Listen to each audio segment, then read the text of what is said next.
සුබ දවසක් වේවා හැමෝටම. ගොඩ දෙනෙක් මගෙන් අහලා තිබුණු ප්‍රශ්නයක් තමයි ප්‍රොෆයිල් ඉෂුව එක හදාගන්නේ කොහොමද කියලා. ඉතින් මම මේ වීඩියෝ එකේදී ඔයාලට කියලා දෙන්න යන්නේ ප්‍රොෆයිල් ඉෂුව එක හදාගන්නේ කොහොමද කියලා. ඉතින් මේ වීඩියෝ එක ඉවරනකම බලන්න. මුලින්ම ඔයාලා මෙතන තියෙන ප්‍රොෆයිල් එකේ යට ප්‍රොෆෙෂනල් ඩෑෂ්බෝඩ් වලට යට තිත් තුනක් ඒක ක්ලික් කරගන්න. ඒක ක්ලික් කරාම ප්‍රොෆයිල් ස්ටේටස් එනවා. දෙවෙනියට ඒක ක්ලික් කරගන්න. ඔයාලා මෙතන ස්ක්‍රීන්ෂොට් එකක් ගහගන්න. මෙතන තියෙන්න ඕන කොළ පාට හරියක්. ඉතින් මේ රිපෝට් එක නිසා ඔයාගේ ඒ කොළ පාට හරිය නැති වෙලා තියෙන්නේ. ඔයාලා මොනටයිසේෂන් කරනවා නම් අනිවාර්යෙන් මේ ප්‍රොෆයිල් has some issue කියන එක නැති වෙන්න ඕනේ. ඔයාලා ඒක පෝස්ට් එහෙම දාද්දි අනිවාර්යෙන් කොපිරයිට් වදින ඒවා හැම දාන්න එපා.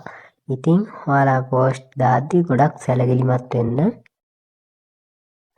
මෙතන ස්ක්‍රීන්ෂොට් එකක් ගහගන්න.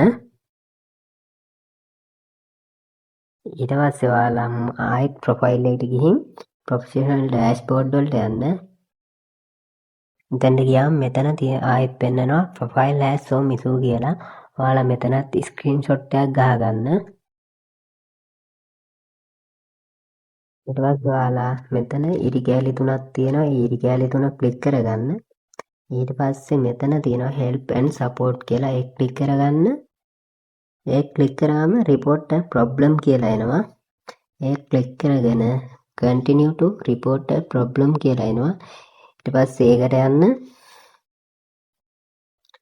include යන්න. ඊට පස්සේ ඔයාලගේ issue එක තියෙන්නේ page එක නම් page එක select කරගන්න. profile එක නම් profile එක select කරගන්න. ඔයාලා අර ගහගත්ත ස්ක්‍රීන්ෂොට් දෙක මෙතනට අප්ලෝඩ් කරන්න. ඔයාලා මෙතනට දාන්න ඕන එක මම ඔයාලට කමෙන්ට් එකක් දාලා ඒක පින් කරලා තියන්නම්.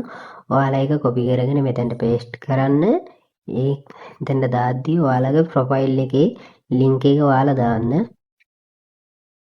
මම මේ විදිහට මේක කොපි කරගෙන අතනට පේස්ට් කරනවා. ඔයාලා මේක මෙතනට ඔයාලගේ ප්‍රොෆයිල් එකේ ලින්ක් එක දාන්න. මම මේ page account එකේ ප්‍රොෆයිල් ලින්ක් එක තමයි දාලා තියෙන්නේ. මේ විදිහට දාගෙන මෙතන දකුණු පැත්තේ උඩ පෙන්නනවා. ඒක මේ ක්ලික් කරගන්න. ඒක ක්ලික් කරාම report එක වදිනවා. ඔයාලා මේ වීඩියෝ එක අනිවාර්යෙන් වැදගත් වෙයි කියලා මම හිතනවා. අනිවාර්යෙන්ම මාව follow කරලා තියාගන්න. මේ වගේ වීඩියෝ මම ඉස්සරහට ගොඩක් ගේනවා. ඉතින් ඒවත් ඔයාලට වැදගත් වෙයි. ඒ නිසා මාව follow කරන්න.